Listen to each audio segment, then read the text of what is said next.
Namaste. Hi, Kalimera. Buenos dias. Welcome to the Shaman and the Mermaid. And we're coming to you from Ojo Caliente, Santa Fe, New Mexico. My beautiful wife Katrina brought us here for my birthday. So great to celebrate.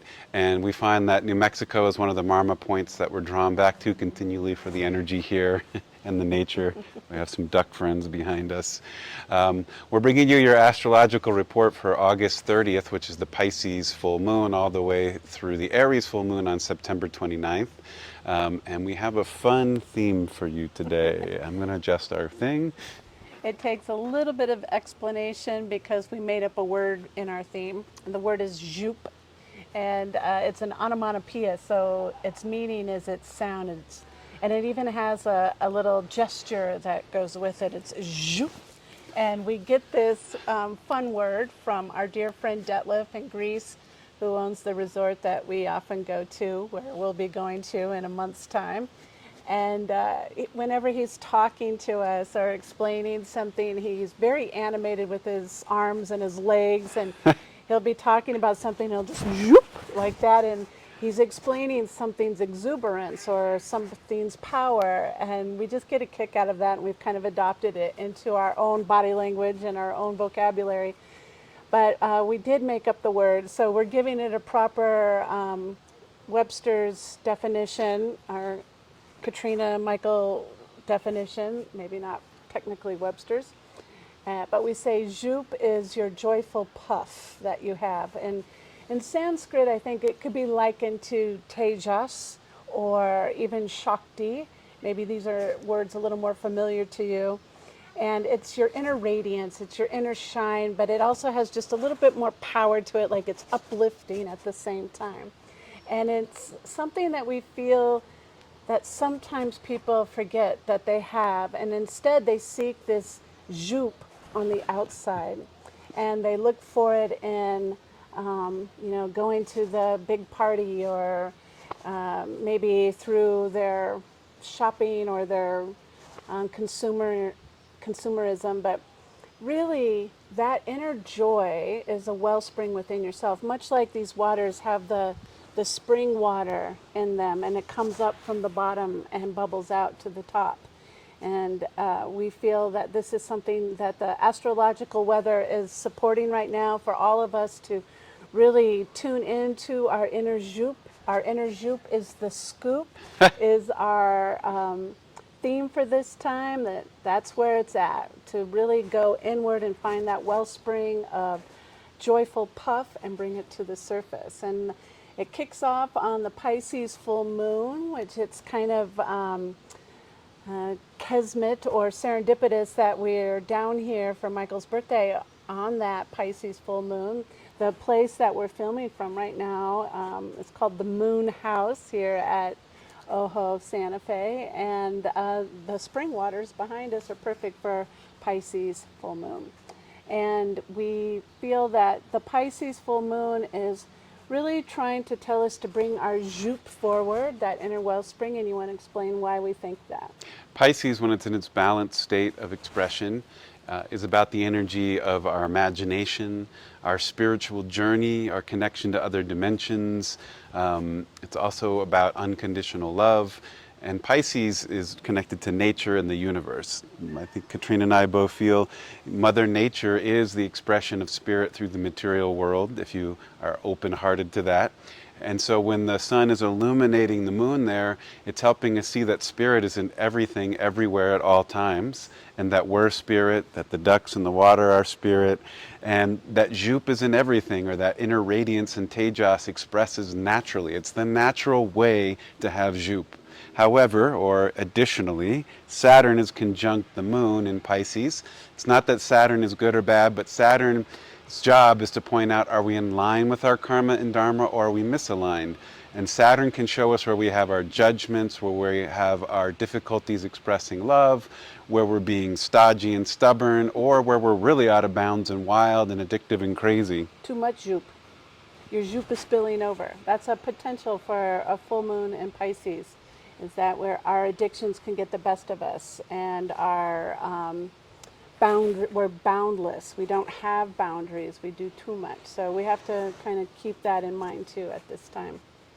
So that's the Pisces full moon, and that kicks off the report on August 30th. Right after that is September 3rd, and Venus is going to go direct. And we feel like this is a total joop for sure, because she's been 40 days as Venus evening star, and she's been retrograde, and we haven't been able to see her, and now she'll slowly come back over the horizon. And can you tell us about her? Yes, Venus is in the sign of Leo, and for the last year and a half, she's been in the western sky, and each night you would look out and you would see very bright evening star Venus, and then she did a quick descent, disappeared from view, went around the back of the sun, and now she's resurrecting in the eastern sky for the next year and a half. And this is paralleling the journey of the sacred feminine, going through the dark underwaters or dark world, having a look at what's inside of our hearts and inside of our minds. And in that sign of Leo, it's illuminating, or it's showing us in the underworld where we need to clean up our heart energies, where we need to be more authentic, where we need to stand in our power, where we need to be loving. I mean, Leo is like Hanuman pulling open the heart, or the lion standing proud and zooping and just letting your full mane and self be brilliant and beautiful. Leo energy is not about perfection, but it is about being true, authentic, and connected to things. What do you have on that, Peep? Well, as you alluded to, it's the classic tale of Persephone or Inanna in the Egyptian, ancient Egyptian lore, where you're going to the underworld and to the darkness and doing some shadow work, and then you return back. And in Inanna, she's going through the 7 gates, and that's parallel to our 7 chakras. And taking that little look at our whole self, all the way to the root and all the way back up to the crown. Then we're the bubble spring when we come back through on the other side. We're ready to zoop.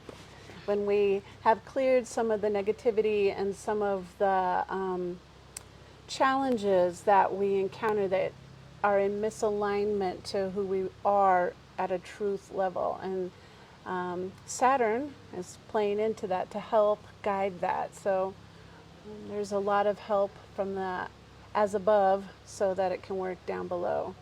And then we move on September 3rd, September 4th through the 8th, we have a couple aspects with Jupiter. First off is the big one. On the 4th, Jupiter will go retrograde. And you want to talk about that one? Yeah, the Jupiter retrograde. Jupiter. Jupiter is in the sign of Taurus right now, close to Uranus, and both are in the home territory of Venus, who we just talked about, in the underworld. And the day that Jupiter goes retrograde, it'll be trined, supported by Mercury, and also the Sun a few days later. So the Sun and Mercury are in the sign of Virgo, another earth sign, and they're supporting this journey of Jupiter through the underworld or through the retrograde. Jupiter is retrograde for 4.5 months, from September 4th all the way through to December 30th, almost to 2024. And what is this review of that Jupiter heart or love light energy? Well, you have, as he said, the trine, they're in earth signs, they're in Virgo, and they're trining with Jupiter in Taurus, so earth to earth, and like getting grounded, getting stable. Virgo has a lot of routine, getting some health and wellness routines established. We're going back to school, kids are in their routine, that gives parents a little more time to get their routines back in order, get that morning meditation, get back on the yoga mat, make our smoothies once again, step into more of our consciousness around health and well-being. This is going to support that inner Joop. And we're playing with Joop and Jupiter because there's a lot of aspects with Jupiter in this report this time, that being one. And retrograde is a slowing down through that earth sign, Jupiter being in Taurus, for, take a look at what really works for you. What is the elements in your health routine that are supportive and help you to be in that highest way, both physically, mentally, emotionally, spiritually. And then after that, we move on to September 15th, and Mercury is going to go direct. So that is another Joop.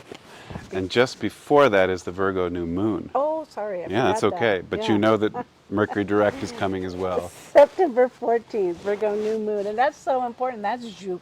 especially as we just talked about, Virgo energy is about, having proper discernment and making good choices for self, health and well-being, getting routine established, and the natural elements are supporting in that. So that new moons are great for setting intention. It's the beginning of a moon cycle, and it's going to take us all the way around to the following new moon, and we'll hit that Aries full moon at its midpoint, and that's where you kind of have that fresh start of things, the new beginnings.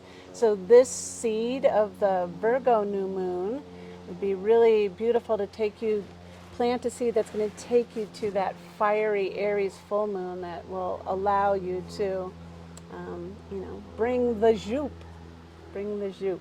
Perfect. And then we have Mercury direct. Yay, I kind of jumped the gun on that That's one. okay. I'm so excited I juked it a little too soon. But Mercury direct has a lot of excitement to it. For what reasons? Well, Mercury is coming out of a 3.5-week retrograde cycle. And that same day that Mercury is going direct, we have Sun square Uranus, which are very electrical energies in the field. Both Mercury and Uranus are Sun trine Uranus. trine Uranus, excuse me. See, we're trading off on changing aspects. We have Sun trine Uranus, which is supportive. Both Mercury and Uranus are octaves of each other, and they both relate to the nervous system, electricity, lightning, the mind, how we think, revelation, and zooping. When Katrina and I were coming down here, we drove through a massive rainstorm, and lightning was striking really close. Oh my gosh. And we came up on a place a few miles up, and a tree was smoldering. So it had just been struck by lightning, and it was quite a thing to see. Oh, wow. I relate it back because the Mayans' wisdom around lightning is the lightning beings, lightning consciousness. When it hits the earth, it sends Shakti and Joop and life force into the underworld and awakens the seeds to come out of the dark and sprout and become new life. The Mayans totally used the word Joop too. Yeah, that is totally Mayan. DZ is a Mayan term. Joop, Shanote.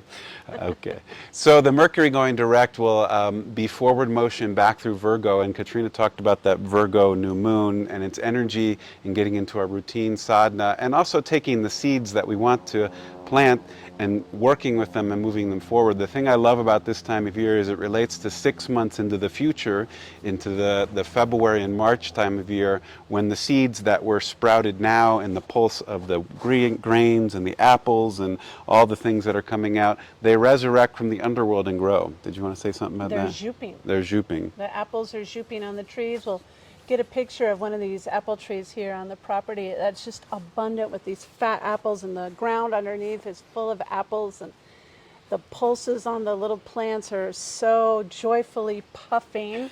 It's fun to see all the Joop that's going on. It's indicative in nature as well. And then I think Michael was referring to the square that's next on September 16th, another Joop square. This is Jupiter squaring with Venus. And as I mentioned earlier, Venus is going direct now, but Jupiter's now going to go retrograde, and they're squaring each other. What do you think that means? Good question. Where's the Joop in that? Well, Venus here has got the upper hand, if we can use that language. She is the ruler of the sign of Taurus, where Jupiter is going, and so she is guiding Jupiter as to what to do. Venus energy has to do with self-love, values, connecting to the body, connecting to the earth and your food and sensuality, the 5 senses, in a positive way. And so this may be illuminating where we have either gone out of bounds or we're holding that energy in too much. Out of bounds is being lustful, greedy, too consumptive, too much in the material world. Jupiter, anytime it's around, can be too much, way too much of something. And then the other side is you might be shut down. I won't show my light. I'm not going out of my mouth. I'm going to cover up, mask up, hide myself. And the balance point is walking in your Joop, being confident. And so... Do you have something on that square? I think that was perfect. Okay, there you go. Our last aspect that we have is Sun goes into Libra. And what does that mean?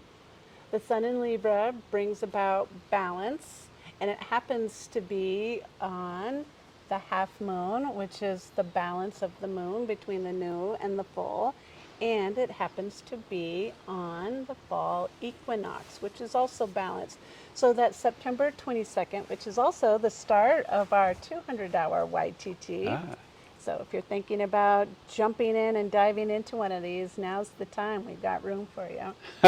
But the balance in relationships, balance with relationship to self and with other, and trying to find that harmony with that inner Joop being the guidepost. Your inner Joop is going to allow you to, as we mentioned at the beginning, be your authentic self. You have your verve and your tenacity and your Shakti, and you're all there, and you're Jooping in through your life. And then you bring that to a balanced state. So it's not feeling like it's pushed or forced, or that you're trying to pull it up at all, just trying to get the siphon the pump. It's there and it's just flowing like the springs of the waters, and it's a nice balanced state. And so we're hoping that that's where we go when we arrive on that September 22nd, the autumn equinox and half moon. and then we land at the end of our report with the Aries full moon on September 29th. The day after that, we head to Greece for our 300-hour immersion, which we still have room for you. Yeah, come join us in Greece and study all about this. We have astrology, we have yoga and Ayurveda. Lisa Tice will be joining us as a fellow teacher. It's going to be wonderful. We'd love to have you. Still some room. All right, your inner Joop is the scoop. We'll see you next time. Namaste. Shri Ganesha, Shri Ganesha,